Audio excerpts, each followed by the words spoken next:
Hey everyone, welcome back to another quick tutorial. If you're a Depop seller looking to clean up your shop, you're in the right place. Today, we're diving into how to delete a listing on Depop in 2025. Whether it's an item that didn't sell or one you listed by mistake, this process is simple and straightforward. Let's get started. First things first, open the Depop app on your phone or tablet. Make sure you're logged into your account. If you're not, take a second to sign in. Once you're in, navigate to your profile by tapping the profile icon, usually found at the bottom right corner of the screen.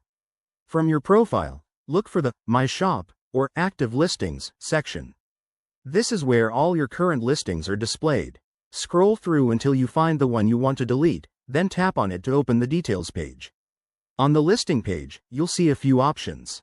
Look for the three dots icon or an Edit button, typically in the top right corner. Tap that, and a menu will appear with actions like Edit, Share, or Delete. Go ahead and select Delete or Remove Listing. It might say something similar depending on the app's latest update for 2025. Depop will probably prompt you with a confirmation message, like, "Are you sure you want to delete this?" This is to prevent accidental removals, so double check and then tap Yes or Confirm. And just like that, your listing is gone.